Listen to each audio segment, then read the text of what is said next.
Hello' ৰাইজ, মোক বহুতে কমেণ্ট কৰি থাকে যে মই ক'ত কেনেকৈ কাম শিকিছিলোঁ ইলেক্ট্ৰিকেলছৰ কাম, আৰু মই আজি আপোনালোকক ক'বলৈ মই চেষ্টা কৰিছোঁ। গতিকে মই কাম শিকিছিলোঁ মই বহুত সৰুতে, যেতিয়া মই হাইস্কুলত পঢ়ি থাকোঁ তেতিয়াই মই কাম শিকিছিলোঁ।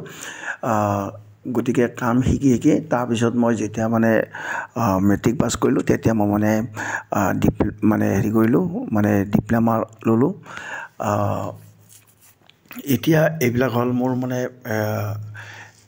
এইবিলাক চব মোৰ চাৰ্টিফিকেট হয় অসম চৰকাৰৰ পৰা, গভৰ্ণমেণ্ট চাৰ্টিফিকেট ডিপ্ল'মাৰ।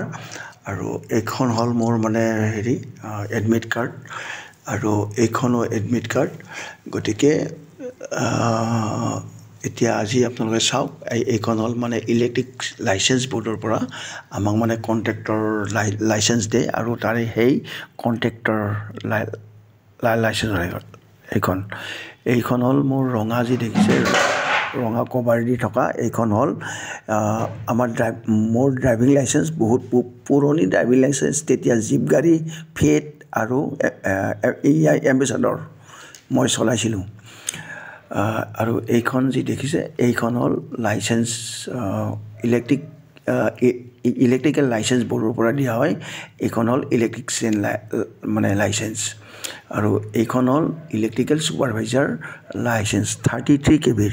মই এজন ছুপাৰভাইজাৰ বুলিও ক'ব পাৰোঁ, যিহেতু মই সেইখিনিত মোৰ পাৱাৰ আছে। যদিও মই চাকৰি নকৰিলেও কাৰণ মোৰ অভিজ্ঞতাখিনি আছে, কাৰণ অভিজ্ঞতাখিনি মোৰ কোনেও কাঢ়ি নিব নোৱাৰে। এইখন মোৰ OBC চাৰ্টিফিকেট। গতিকে এইবিলাক চব ডিপ্ল'মা হয়, এডমিট আৰু চাৰ্টিফিকেট। গতিকে এতিয়া কথাটো হ'ল কি, আৰু এইখন হ'ল স্কিল ডেভেলপমেণ্টৰ পৰা মই এখন চাৰ্টিফিকেট পাইছিলোঁ, হেভেলছে দিছিলে।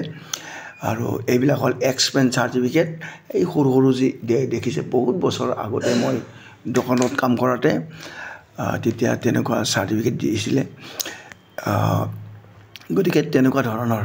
গতিকে আমি ইলেক্ট্ৰিকৰ কাম কৰিলে নহ'ব, কিছুমান অভিজ্ঞতা জানিব লাগিব, আমি প্ৰেক্টিকেল জানিব লাগিব, থিয়ৰী জানিব লাগিব।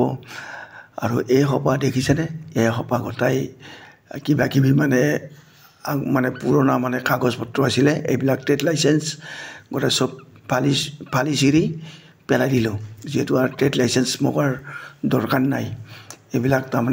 আৰু মই ট্ৰেড লাইচেঞ্চ যিহেতু মই এতিয়া আৰু কণ্টেক্ট যিহেতু আৰু নকৰোঁ, কাৰণ এতিয়া আৰু বেলেগ কিবা কৰিম বুলি ভাবিছোঁ।